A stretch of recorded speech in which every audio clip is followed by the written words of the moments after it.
तो 9th-10th में मैं ट्रेन से पहली बार बैठा और विदाउट टिकट, मेरे पास पैसे नहीं थे और अक्षय कुमार की कोई मूवी थी फॉरबिसगंज में, मैंने देखा था। 75 रुपए की नौकरी करने के लिए घर छोड़कर बाहर जाते हैं और आज एक गाड़ी में बैठकर ड्राइविंग सीट पर, क्या महसूस कर रहे हैं? वो दिन बेटर था। अच्छा। वो दिन अच्छा था। तो मैं बताऊं कि जो पहले मेरा स्ट्रगल था उससे कहीं ज़्यादा मुझे लग रहा है कि आज मेरे लिए चैलेंजिंग है और उसको हम एक चैलेंज के रूप में लेते हैं। और किस चीज़ में आपकी रुचि है, दर्शक जानना चाह रहे हैं? देखिए, काम मेरा पैशन रहा है और हम अभी डिफरेंट सेगमेंट में जाना चाह रहे हैं। जैसे हम लोग अभी रियल एस्टेट के रूप में जाने जाते हैं। ऐसा कुछ नहीं, आज भी मैं स्ट्रगल कर रहा हूँ। आप देख रहे हैं कि मैं ड्राइविंग सीट पर बैठा हूँ और गाड़ी चला रहा हूँ। नमस्कार, आप देख रहे हैं द इंडिया टीवी और मैं हूँ आपके साथ सद्दाम करीबी। आज हम एक संघर्ष की कहानी बताने जा रहे हैं और आज हमारे साथ ऐसे शख्स मौजूद है जो किसी परिचय के मोहताज नहीं है। उनसे जानेंगे, उनसे समझने की कोशिश करेंगे उनकी क्या जीवनी रही है, वो अर्श से फर्श तक कैसे पहुँचे हैं। खुद आज ई होम्स पैनोरमा के CMD संजीव मिश्रा से बात करेंगे और उनसे जानने की कोशिश करेंगे कि उनकी जो जीवनी है वो कैसा संघर्षशील रहा है। बहुत बहुत शुक्रिया वक्त देने के लिए। आप लोगों का बहुत बहुत धन्यवाद। और आपने जो बताया कि अर्श से फर्श तक, ऐसा कुछ नहीं है, आज भी मैं स्ट्रगल कर रहा हूँ। आप देख रहे हैं कि मैं ड्राइविंग सीट पे बैठा हूँ और गाड़ी चला रहा हूँ।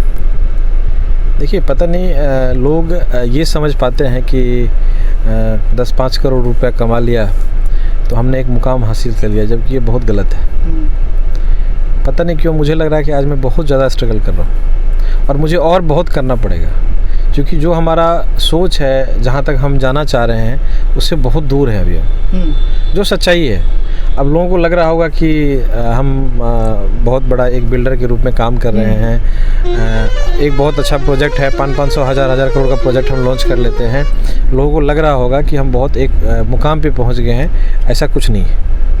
स्ट्रगल, आपको मैं बताऊं कि जो पहले मेरा स्ट्रगल था उससे कहीं ज़्यादा मुझे लग रहा है कि आज मेरे लिए चैलेंजिंग है और उसको हम एक चैलेंज के रूप में लेते हैं और अभी हम संघर्ष करते आ रहे हैं और हमको अभी संघर्ष करने की बहुत ज़्यादा ज़रूरत है। लेकिन लोग जानना चाह रहे हैं आज, क्योंकि जब आप 8-9 में थे, हमारी रिसर्च टीम ने बताया इस बात को, आपको फिल्म, उस समय आपने पहली बार हॉल में फिल्म देखा था। कौन सी फिल्म थी वो ज़रा बताइए। देखिए, एग्जैक्टली मैं फिल्म में बहुत ज़्यादा मेरा इंटरेस्ट नहीं रहता है, क्योंकि खेल के मैदान में मैं कभी गया नहीं, खेलने का कभी लाइफ में मौका नहीं मिला। या तो मैंने पढ़ाई की या मैंने संघर्ष किया है। संघर्ष अभी भी जारी है। लेकिन मुझे याद है, मैं 9वीं या 10वीं में पढ़ता था, शायद 10th में था। तो चूँकि मैं छातापुर से हूँ, एक रूरल एरिया से बिलोंग करता हूँ, तो 9th-10th में मैं ट्रेन से पहली बार बैठा और विदाउट टिकट, मेरे पास पैसे नहीं थे और अक्षय कुमार की कोई मूवी थी फॉरबिसगंज में, मैंने देखा था। 10th में था उस टाइम, 9th या 10th में, एग्जैक्ट मुझे ध्यान नहीं आ रहा है। पहली बार मैं ट्रेन में भी बैठा था और मैंने फर्स्ट टाइम होटल में स्टे किया और फर्स्ट टाइम मैंने मूवी देखी। मतलब गांव से कभी बाहर में निकला ही नहीं था और वो भी हाफ पैंट में। मुझे याद है कि हमारे पास फुल पैंट नहीं था उस टाइम में, क्योंकि गांव के लोग और अभी बच्चे मतलब जन्म लेते हैं, उनको अच्छी परवरिश मिल जाती है, पैसा होता है और पेरेंट्स बच्चों के ऊपर खर्च भी करते हैं। लेकिन पहले ये स्थिति नहीं थी। पहले क्या था कि बच्चे 10th में है, कॉलेज जाएंगे तो वो फिर उनको हम कपड़े पे ध्यान देते थे।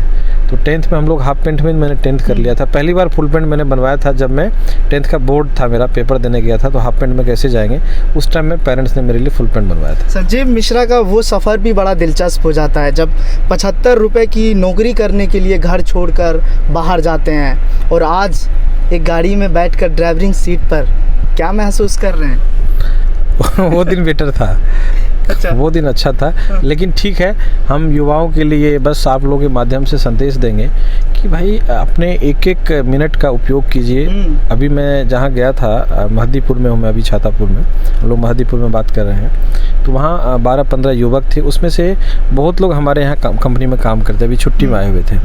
उसमें से 4-5 लड़के ऐसे घर में बैठे रहते हैं। तो घर में बैठ कर के वो कुछ ना कुछ कर सकते हैं। जैसे मैंने उनको एग्जाम्पल दिया कि आप पपीता का पेड़ लगाइए, आपके पास ज़मीन खाली है।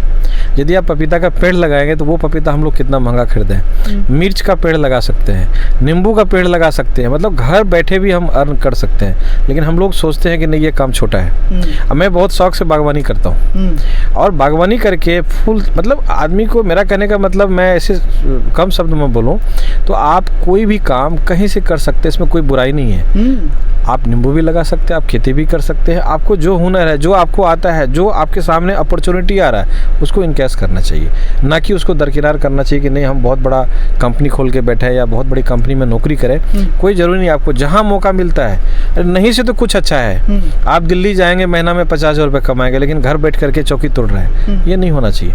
आपका जहाँ मौका मिल रहा है आप काम कीजिए और करना चाहिए। और क्या रुचि है? जैसे आपने बगीचे की बात की, और किस चीज़ में आपकी रुचि है, दर्शक जानना चाह रहे हैं। देखिए, काम मेरा पैशन रहा है, और हम अभी डिफरेंट सेगमेंट में जाना चाह रहे हैं। जैसे हम लोग अभी रियल एस्टेट के रूप में जाने जाते हैं, फिर हम लोग एजुकेशन की तरफ भी मूव कर रहे हैं, हेल्थ के, ऑटोमोबाइल्स की तरफ, और मेरा खेती में भी बहुत इंटरेस्ट है। नहीं कर पाते, मेरे पास समय का थोड़ा सा दिक्कत है, लेकिन हम आज भी गाँव में खेत खरीद रहे हैं और कोशिश करते हैं किसी न किसी लड़के को उसमें हम एंगेज करें। तो हमारे यहाँ अभी एक चाकी लड़का था, वो खाली बैठा हुआ था, तो मेरा बिल्डिंग का काम करता है। जब तक बिल्डिंग का काम चलता है तो वो काम करता है, बाकी बैठ जाता है। तो उसको हमने क्या किया, अभी 5-10 बीघा खेत खरीद के दे दिया कि तुम चलो बैठे रहो, जब तक बिल्डिंग का काम चल रहा है, बाकी खेती करो। तो कोशिश कर रहे हैं कि अपने क्षेत्र में और जो हमसे जुड़े हुए लोग हैं उनको किसी न किसी चीज़ में एंगेज करें। इसी से मेरा अगला सवाल होगा, क्या राजनीति में रुचि रखने की कोई नीयत और आगे करने की कुछ?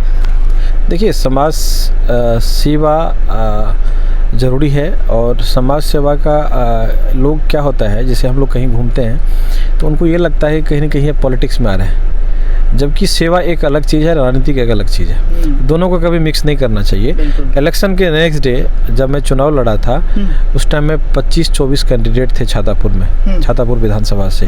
इलेक्शन के जस्ट बाद एक भी कैंडिडेट क्षेत्र में नज़र नहीं आ रहा। और जिस दिन मैं चुनाव हारा था, उसके नेक्स्ट डे यदि कोई घटना हो गई थी तो मैं आया था उनको मदद करने के लिए। मुझे पता था उसने मुझे वोट नहीं दिया है। तो मेरा कहने का मतलब ये है कि वोट को और सेवा को राजनीति से नहीं जोड़ना चाहिए। राजनीति अलग चीज़ है, सेवा अलग चीज़ है। तो सर, आपकी पत्नी चुनाव लड़ी है, आप तो नहीं लड़े ना? नहीं, मैं लड़ा था चुनाव। आप लड़े थे? हाँ, मैं लड़ा था चुनाव। फिर हमारी रिसर्च टीम ने जो बताया वो मैं आपको सवाल कर रहा हूँ। और आपकी क्या दर्शकों से सलाह होगा जो आप बताना बस चाहें? दर्शक को आपके माध्यम से हम यही बताना चाहेंगे कि अपना संघर्ष जारी रखिए, जो काम मिलता है उसको इमीडिएट कीजिए, समय ज़ाया मत कीजिए। समय बहुत महत्वपूर्ण है। आज हम लोग जिस तारीख में, जिस डेट में, जिस घंटे में बैठे हुए हैं, वो दोबारा लाइफ में कभी नहीं आएगा। आज हम 15 तारीख में बैठे हुए हैं, तो ये 15 तारीख और दिन का 2:41 कभी लाइफ में नहीं आएगा। 15 तारीख आ सकता है, लेकिन 15 मई 2022 कभी नहीं आ सकता है।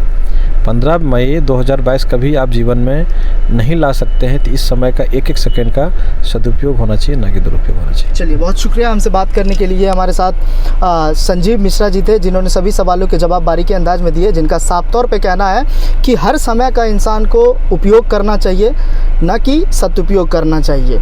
अपने सहयोगी चिंटू और अदनान के साथ सुपौल से सद्दाम करीमी की ये रिपोर्ट। चैनल को लाइक, शेयर एंड सब्सक्राइब करें और बेल आइकन दबाना ना भूलें।